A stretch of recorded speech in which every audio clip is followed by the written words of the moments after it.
Hey everybody, and welcome back to Northernlion Plays the Cave. To recap what happened in the last episode, we beat the Adventurer's Pacific quest, and then we're very recently introduced to the zoo, which is going to make up our second general cave quest that I believe everybody who plays through the game is going to have to deal with. So unfortunately, one of us just got eaten right away. Again, I don't want to spoil things for you guys, but even though it says that one of our characters is dead, don't believe that. No, I never liked zoos. Never.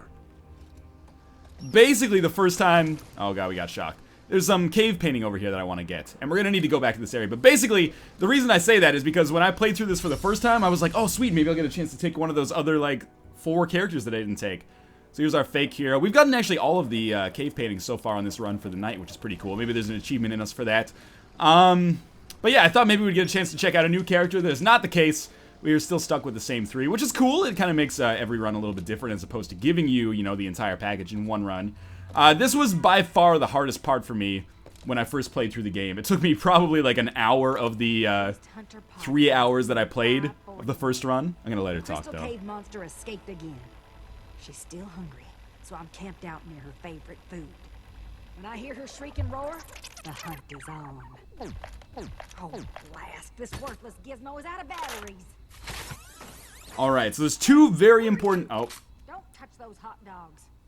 There's 2 very important pieces of information that we just got there. One is, and this is easy to gloss over if you're just, like, listening to it for the first time, but she said, when I hear her shrieking roar, like, I'm gonna go hunt it. So we need to somehow record the roar of this monster, and that's what took me a while to figure out, is basically what the heck we were trying to do on this level. Now we have this batteryless tape recorder, so we've got to add a battery to this and get it powered up so that we can use it as well. So first things first, we're going to be on the lookout for a battery. And now that I'm breaking it down like element by element, I'm starting to realize that the zoo actually isn't that difficult. It was just kind of a little abstract the first time that I went through the game, shall we say. Because again, I had no idea what the end game was, like what my end goal was going to be. Anyway, multitude of offers. I think we missed out on this one, but we did get succumbing to greed here. We're getting very close to the end. I don't want to spoil it. But we are getting very close to the end of the story for these characters. So this is going to be the very end of this quest, is we're going to break this bridge in typical cave style. We need 3 people in order to do that. But what we actually want to do, believe it or not, is get eaten by this monster over here. So he's going to throw us over into this section of the level where some puzzles are going to exist. Oh, look, she's safe after all. Surely there are no limits to the charity and altruism this pair can bring to the world now that they've been reunited.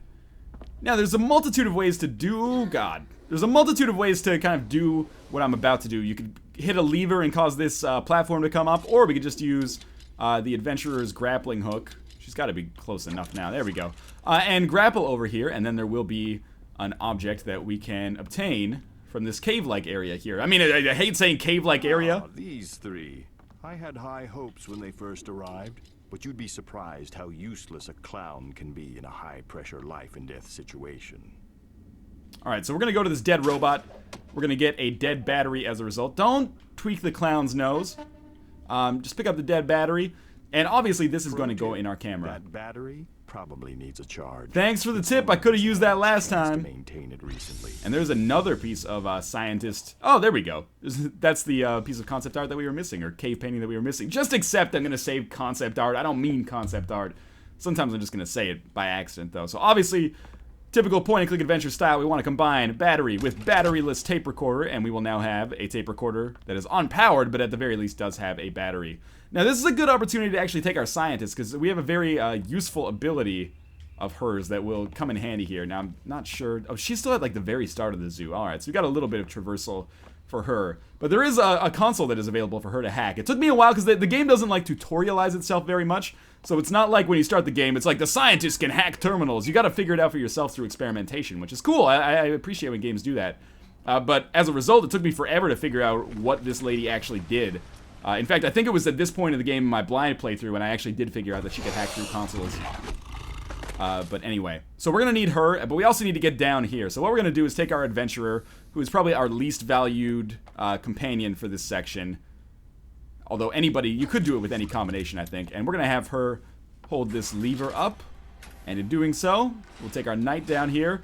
We'll also take our... Oh, that's not what I meant to do. We'll take our scientist as well. And the scientist should take the tape recorder. And by coming down here... Oh, she can hack this door control console. don't worry, we'll see a lot more of the scientists hacking a little bit later. And we should also maybe check out this section right here, which has a little bit more cave painting to tell the story of our fake hero. So again, I think we've gotten all of these so far as well. So what was this one? It was a fake hero flees, because I guess they destroyed us in combat or something like that. And we're almost done with his cave painting story as well. So let's take our unpowered tape recorder. By hacking that console, we don't need to worry about this lever. This door is continuously going to stay down for the rest of the game, which is what makes the scientist a very useful companion to take on this. Plus, I really love the scientist level that we'll see a little bit later.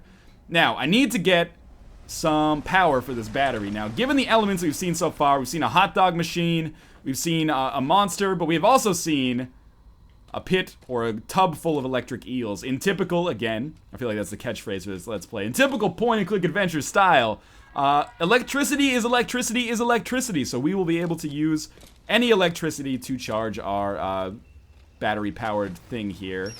So just by doing that, that is going to power up our tape recorder. Now remember, It looks like that battery is all charged up now.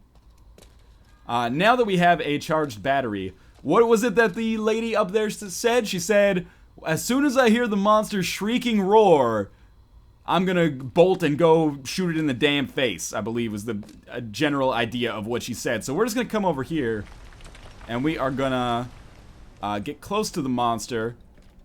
We're gonna set down the tape recorder, which will then say it's recording. Again, this took me an embarrassingly long amount of time to figure out on my own. And we're gonna jump in through here. We should have captured his roar there, so let's take our scientist now, who is already down here. Teamwork right here. We're keeping all elements of this open so we can streamline this puzzle as quickly as is humanly possible. And it's looking like the zoo quest is actually really short if you know what you're doing, but again, this took me like 10 times longer, literally 10 times longer, when I tried to do this on my own blind, and it helps! Well, whatever else happens down here, our heroes could always consider careers as nature documentarians. What a cheeky mother effer. But, yeah, it didn't help that, you know, playing the game pre-release, there's no walkthroughs, which normally I rely on when I play point-and-click adventure games because I get stuck so often. So if we get close, she's going to shoot me. But if I just set this down, it'll play the roar. I am here without a camera crew to document my triumph. Oh, no matter. Valor waits for no woman. Alright, so now that she's gone, we can finally use this hot dog machine. You might not have heard earlier, or you might not remember, but the hot dog is actually the monster's favorite food, which is going to allow us to kill this monster. Frankfurter. Also, At least it's kosher. I should point out, this was one of the sore spots for me in the game. I'm positive I'm going to mention this in my review. But normally you just press X to pick things up, but when you have like two obstacles, apparently you have to use B to pick up the obstacle in the foreground, I guess, or the obstacle that's actually like an object that you're going to take with you to move on. So I sat here for like probably 5 minutes, longer than I should have, just mashing the X button, being like, what's going on? This is the only time in the game I've ever had to press B to pick something up. And again, I was playing with Red Panda Gamer over Skype, the gentleman, the YouTuber, if you will, who was nice enough to be able to procure me an early access copy of this. And we were both like, we can't pick up the hot dog, I don't get it. Game, what are you doing? So if we just lure this monster with the hot dog, but don't actually get eaten ourselves, that's an important part of this.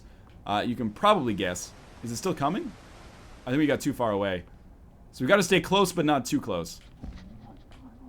And in doing this, the monster will go onto the bridge. You can probably guess what is going to happen after that. So just keep walking. The monster's going to fall through the bridge. Scientist is going to be pretty pissed, or the hunter, I guess I should say.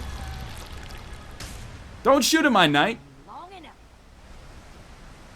And this will represent another puzzle complete for us. If you want to make an omelet, you have to consign the last member of an ancient species to oblivion while destroying someone else's lifelong dreams and desires.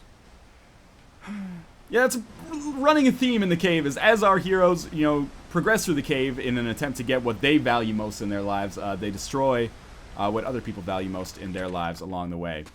Anyway, we're getting fairly close to starting the scientist's actual level here. I'm not going to end the video right now because I think 10 minutes is a little bit too short, so we will do a couple of early puzzles here on this scientist type area just before we get involved. But I won't do the whole, like, the main quest or the main puzzle, even if this ends up only being like a 12-minute video or something. I didn't realize how short the zoo area actually was. I know what you're thinking. I've tried to keep the cave a nuclear-free zone, but I don't have control over the darkness that lurks in the hearts of those who venture down here. Worry not. Someone would have to do something pretty stupid and careless to launch that thing.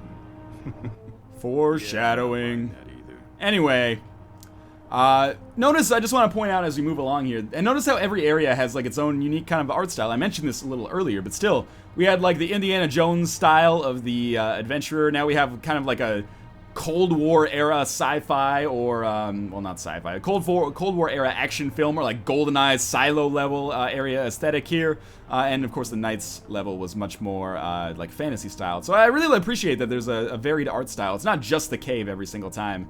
You do get a variety with respect to the areas that you are dealing with, which is nice. So as we run through here, I think the other guys are going to join us shortly. Whew. Clearly, this is a dead end.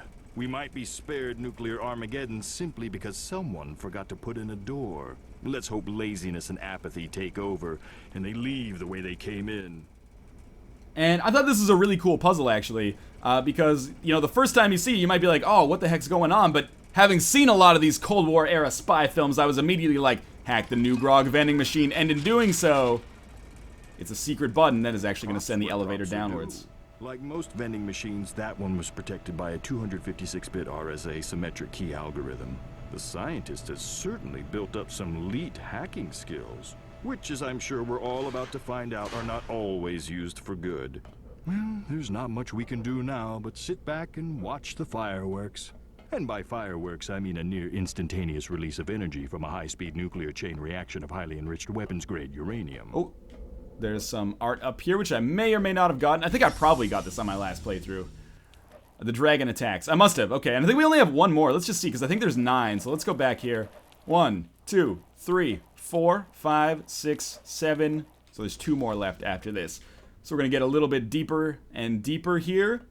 And this is actually probably a good point to kind of call it. I realize this is a short episode, but, you know, blame it on the fact that the zoo is kind of short. It would be a disservice to this level, which I think is actually really, really good, to kind of break it up into chunks. Instead, we'll do it all in one go in the next episode. This is probably my favorite character-specific quest of the 3 that we're going to do. So, as always, thank you guys for watching. I appreciate your understanding with respect to this being a somewhat shorter episode. And as always, I will see you guys next time as we get a little further into the game and hopefully complete the scientist quest. Again, thanks for watching, and I will see you next time.